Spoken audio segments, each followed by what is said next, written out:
Alhamdulillah kali ini Mamang kedatangan tamu seorang muslimah ya, namanya Mbak Laila. Assalamualaikum Mbak Laila. Waalaikumsalam, Mang. Kumaha? Biasanya di kumpul keluarga itu rentan dengan pertanyaan-pertanyaan sebagai perempuan yang sudah dibilang dewasa mungkin, Mang ya. Berumur? Tuh kapan nikah? Oh, Nah, gitu. itu aduh pertanyaan Oh, sangat-sangat Mbak Laila belum nikah? belum, Mang. Rencang Mang Den, Mbak Laila belum nikah. Nah, Nomornya ada di bawah ya. aduh. Jadi Oke. sebenarnya kapan seorang perempuan itu dikatakan sudah siap, Mang? Kenapa perempuan kok seperti di Kakang? Justru ini Islam itu memuliakan perempuan, bukan mengekang, memuliakan. Perempuan itu adalah ratu dalam rumahnya. Masya Allah. Masya Allah, sebetulnya begitu ya.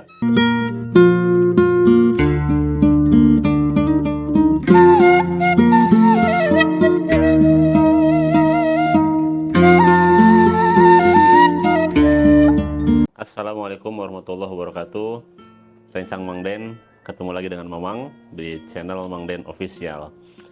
Alhamdulillah kali ini Mamang kedatangan tamu seorang muslimah ya, namanya Mbak Laila. Assalamualaikum Mbak Laila. Waalaikumsalam, Mang. Kumaha ada Mang? Alhamdulillah, ada, Mang. Alhamdulillah, sayanya alhamdulillah. Mbak Laila dari mana? Saya dari Lampung, Mang. Lampung ya, alhamdulillah. Lampung mana? Di Kabupaten Pringsewu. Pringsewu. Oke ya, sahabat Mang Den yang orang-orang Pringsewu silakan di tag. Ya. Seperti biasa kita pengen ngaji dulu kalau ada tamu sebelum ngobrol-ngobrol ya. Oh, Jadi siap, Mang. memang rencang Mang Den ya. Jadi alhamdulillah nih Mang Den insya Allah ya membuka diri untuk rencang-rencang semuanya ya, sadayana. Barangkali mau konsultasi, pengen ngobrol ya, silaturahim ya, kita ngobrol apa aja, ngobrol santai ya. Ngobrol ya soal agama misalnya, soal apa ya, kehidupan apalah gitu ya. Mudah-mudahan Mamang bisa ngasih solusi insya Allah ya. Karena saat ini kedatangan tamu muslimat perempuan ya, kita pengen ngajinya surat Anisa aja ya. Anisa kan artinya perempuan ya. Iya, betul. Tapi mungkin ayatnya kita, kalau ayat 2, 3, 4 kan rawan ya, kata ayat sensitif itu ya. Ayat ini aja, ayat 114. 114. Sayat aja ya. Oke, siap, Mang. Oke ya, kita baca sama-sama ya. Saya pakai ini, Mang ya. Mangga, boleh ya, silakan. Kita mulai tahun 1, 2, 3. A'udzu billahi minasyaitonir rajim. Bismillahirrahmanirrahim.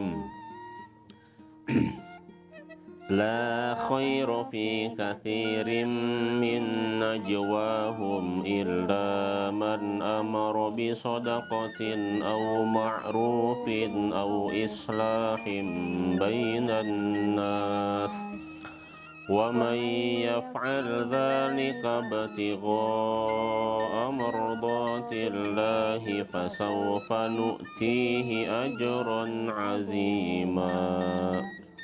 Alhamdulillah. Saya aja ya. Siap, Saya Mang. aja ya. Sebelum ngobrol, Mamang pengen sedikit mengulas nih ayat ya. Iya. Jadi ini ayat itu berbicara kata Allah ya, la khairu fi katsirin min najwahum. Ketika ada bisikan-bisikan pembicaraan ya, sebetulnya terus para ulama tafsir menjelaskan tidak hanya bisikan-bisikan, pokoknya pembicaraan apapun itu kata Allah nggak ada kebaikan kecuali membicarakan 3 hal ya. Pertama, man amaru bisedaqatin, jadi menyuruh orang berbuat sedekah, 1. Yang kedua, au ma'rufin, atau menyuruh orang berbuat ma'ruf, berbuat kebaikan. Au islahin bainan nas, atau mendamaikan di antara manusia. Gitu. Jadi kalau kita berucap-ucap nih, ngobrol, bercakap-cakap, apapun itu nggak dianggap kebaikan sama Allah kecuali 3 hal. Pertama, amaru bisedaqatin, nyuruh orang bersedekah. Nah, yang kedua, au ma'rufin, berbuat kebaikan. Insya Allah nih, kita kan obrol ya, obrolnya kebaikan, mudah-mudahan khair, kebaikan ya kan. Au islahin bainan nas, atau mendamaikan di antara manusia, itu dianggap kebaikan oleh Allah Subhanahu wa taala. Oke, mumpung ini surat Anisa ya. Ayat 114.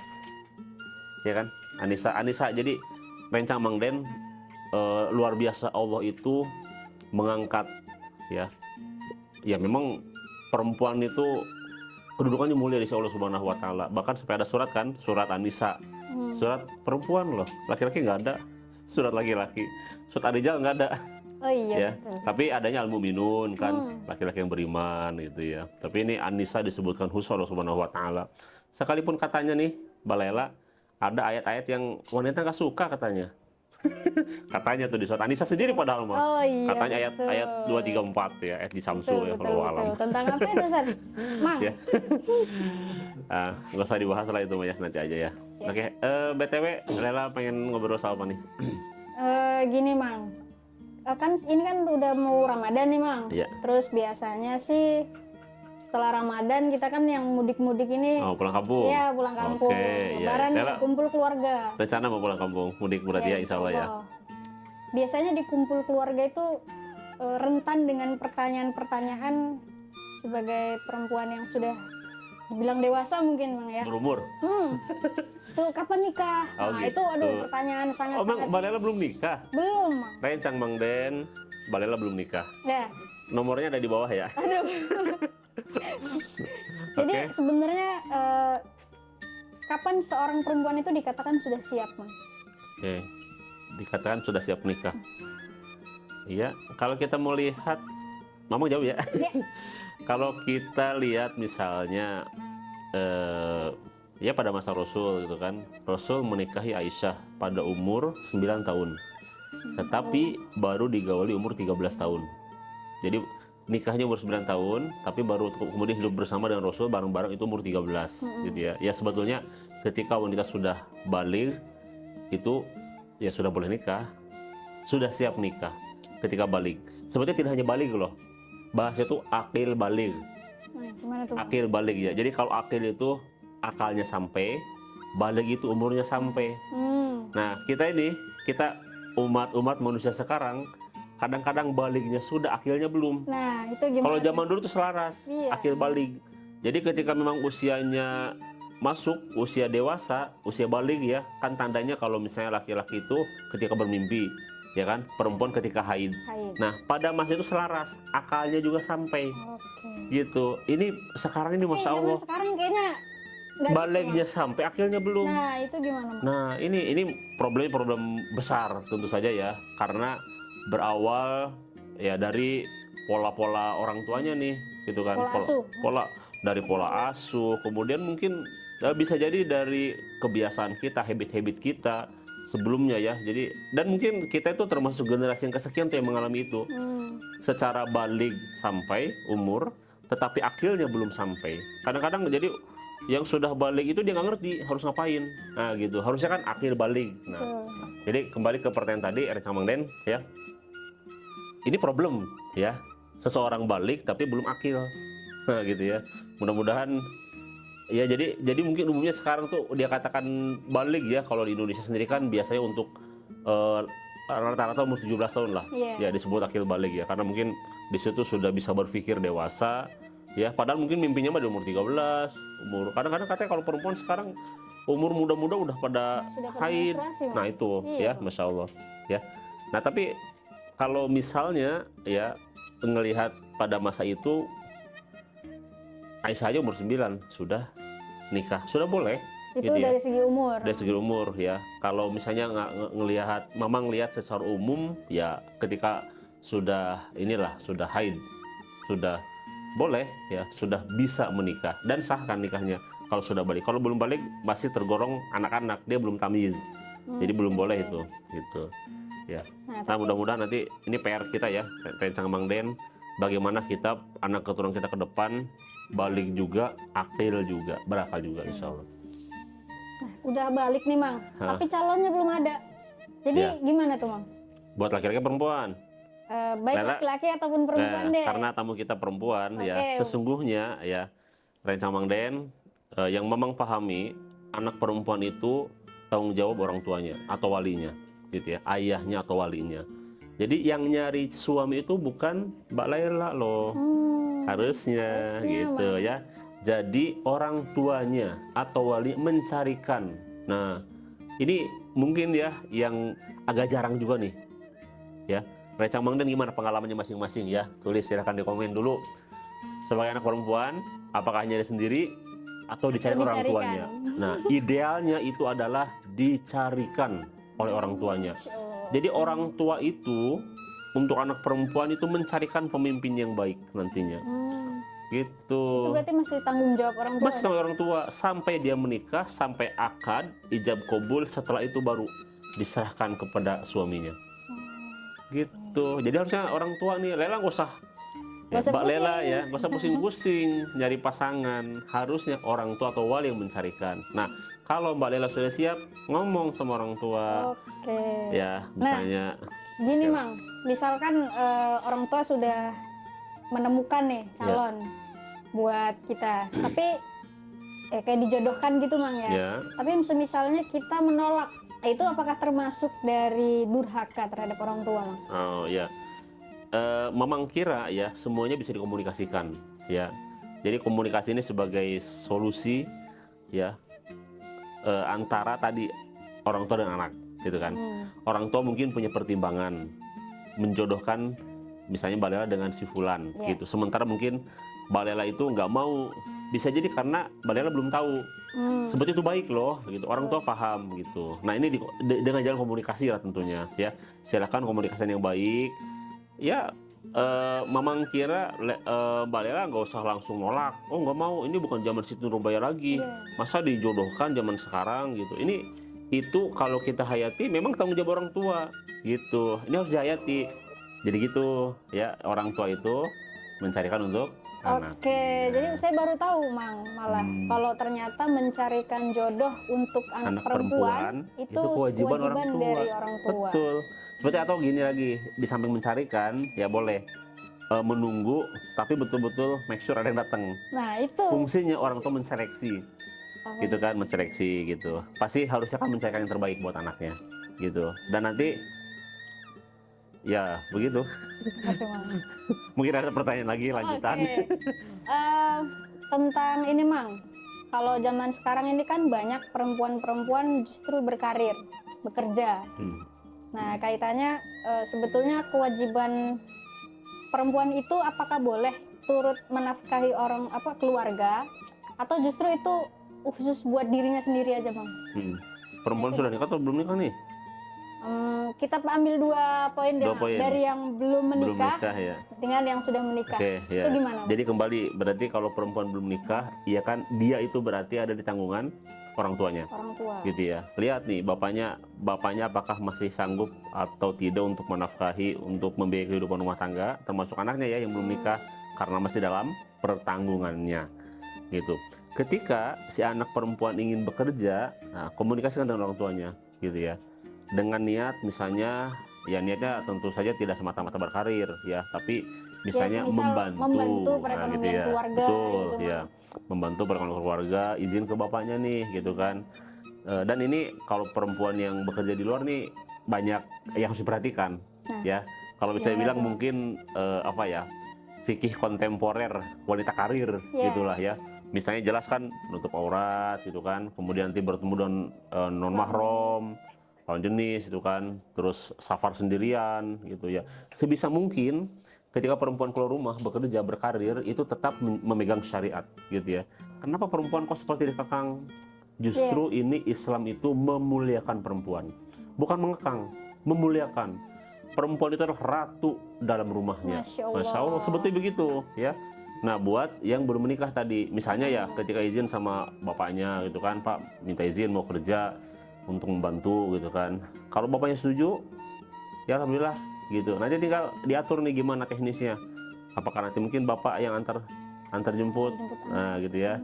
Anaknya tentu kan kerja juga dipilah-pilah dong.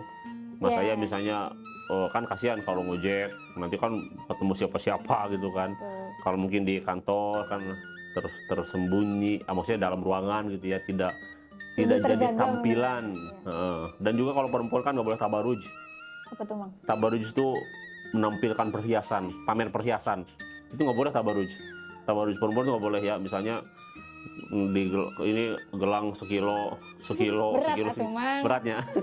Misalnya itu nggak boleh ya tabaruj itu. Jadi menampakkan perhiasan, baik perhiasan yang secara maknawi maupun hakiki gitu ya. Perhiasan kan seperti anggota tubuh perempuan itu perhiasan semuanya, gitu ya. Aurat itu perhiasan buat perempuan, gitu ya, nggak boleh tampilkan. Itu banyak lah. Nanti mungkin kesempatan lain kita bisa bahas lagi ya soal itu ya. Gitu. Ya. Nah, kalau sudah berkeluarga, kumaha eta Gimana, Mang? gitu ya. Tentu karena sudah berkeluarga, si istri itu berarti tanggungan suaminya. Nah, silakan komunikasikan lagi gitu kan. Apakah selama ini suaminya menganggap cukuplah sudah Adinda di rumah saja misalnya gitu kan, mengurus abangda dan anak-anak misalnya gitu kan, karena jihadnya seorang istri itu di rumah gitu, mendidik anak-anak supaya cinta agamanya, cinta Rasul itu luar biasa pahalanya gitu. Kecuali misalnya ya dalam kondisi tertentu seorang suami ketika sudah didiskusikan ya mengizinkan silakan dengan tetap memperhatikan hal tadi ya, tapi bukan kewajiban. Bukan kewajiban. Ya, kewajiban menafkahi adalah ada pada suami. Nah, kalau ada perempuan yang turut menafkahi itu disebutnya nafkah atau sedekah? Bukan menafkahi, ya itu kebaikan si istri, kebaikan istri. Ya, ya bisa dibilang itu sedekahnya istri setiap. Berarti, Mang, ya? Sedekah bukan istrinya, nafkah. bukan nafkah. Nafkah itu kewajiban suami terhadap istri dan anak-anaknya. Nah, ketika istri itu kan sudah menjadi tanggung jawab suami, Mang. Lalu statusnya dengan keluarga tadi, seorang ayah mungkin, apakah itu terputus berpindah ke suami atau masih tetap kedua-duanya? Kalau hubungan silaturahim tetap dijaga dong sama orang tua ya, tetap dijaga. Jangan sampai setelah menikah malah kita melupakan ayah ibu, nggak boleh, itu dosa juga kan. Suami yang baik itu yang tetap mengizinkan silaturahim, justru harusnya mendorong ya, dan saling mendorong lah. Istri itu mendorong suaminya supaya berbakti sama orang tuanya. Suami mendorong istri supaya berbakti sama ibunya, tetap berbakti ya. Hanya kebaktian seorang istri itu yang lebih utama adalah kepada suaminya gitu. Yang nomor pertama kepada suaminya. Ya, selainnya baru. Setelah menikah berarti setelah menikah itu berpindah kepada suaminya gitu ya. Jadi nanti tergantung nih suaminya nih. Mudah-mudahan ya Mbak Lela sekarang ya, dan rencang Mang Den ahwat-ahwat ya muslimah mudah dapat suami yang soleh. Amin. Ya. Jadi yang ketika misalnya ya berbuat kebaikan itu nggak dilarang. Misalnya istri minta izin sama suami mau kemana, mau silaturahim ke rumah ibu misalnya. Lah suami ngapain? Kamu di rumah aja. Nah itu berarti nggak baik, nggak baik gitu, nggak boleh ya, karena itu memutus. Tapi lihat sikon juga ya. Kalau misalnya memang suami itu pada saat itu ya mengharuskan si istri ada di sampingnya, ya taati suaminya dulu. Ya, artinya bisa dikomunikasikan lagi, mungkin kapan, apa besoknya, atau nanti siangnya, atau malamnya gitu.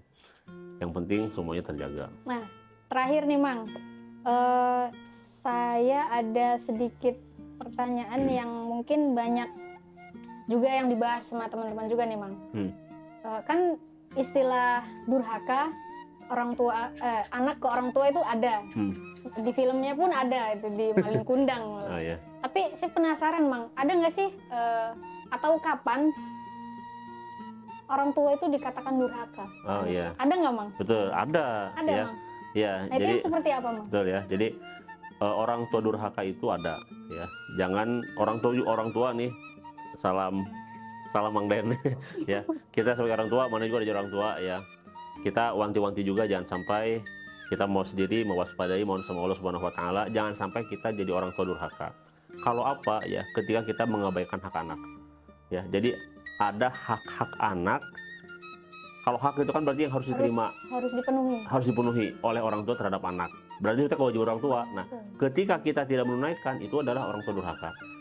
Ya, misalnya sebetulnya nih dari pertama sebagai seorang laki-laki, maka Rasul kan pernah bilang dalam hadis, saya nggak hafal hadisnya, tapi maknanya kemana engkau tumpahkan spermamu, gitu. Itu saking harus si calon ayah itu memperhatikan siapa istrinya.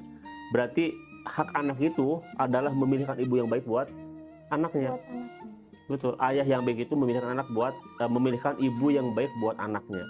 Gitu. Ketika misalnya si ayah sembarangan nyari istri, kan anak yang jadi, nah itu udah durhaka itu. Bahkan dari sejauh itu. Dari itu udah durhaka, gitu. Ketika kita nggak pilah-pilah istri siapa, yang penting saya kawin, yang penting saya nikah. Nah itu berarti udah durhaka dari situ. Kemudian memberi nama yang baik, ya kan? Ngasih nama yang baik itu kan doa, nama kan doa. Gitu. Kalau kita ngasih nama malah nauzubillah nama-nama neraka dikasih ke anak kita. Loh, itu berarti Astagfirullahaladzim. orang tua durhaka, gitu kan? Ngasih nama, kemudian mengakekahi, ya. Oh, terus sampai pada dewasa mendidik, Mendidik. membimbing, mengajari Al-Quran dan seterusnya. Nah, ketika kita mengabaikan, nah itu, ya, maka kita perlu belajar. Kalau sekarang tuh, ya sekarang ya Rasul sudah jauh-jauh mengajarkan, ya, mengajarkan adibu auladakum, ajarin anak-anak, adab, etika, sopan santun, moral, akhlak, agama segala macam. Kalau sekarang tuh ada istilah parenting, ya parenting, Ya. betul. Nah itu bagaimana menjadi orang tua yang tidak durhaka, insya Allah. Ya kita sama-sama belajar lah, Mamang juga masih belajar lah, insya Allah. Ya, Masya Allah, Mang. Gitu. Saya sangat tercerahkan ini dengan Alhamdulillah. perbincangan kita. Ya, sekalipun sebentar ya, mudah-mudahan bermanfaat ya. Insya Allah ya, demikian rencang-rencang Mang Den, bincang-bincang Mang Den dengan tamu kita sekarang ini. Balela apa Polela? Mbak aja, Mbak. Balela ya, alhamdulillah. Jangan empok. Dari Lampung ya, alhamdulillah. Rencang Mang Den yang mau datang ya, berkunjung, kita ngobrol santai, silahkan hubungi admin ya, hubungi manajer kita ya. Nanti ada nggak sih di akhir acara, ada ya, nanti kalau di captionnya nanti adalah insya Allah ya. Demikian, salam dari Mang Den, mudah-mudahan kita berkah selalu, amin. Jazakallah khair, Mang. Amin. Assalamualaikum warahmatullahi wabarakatuh. Waalaikumsalam warahmatullahi wabarakatuh.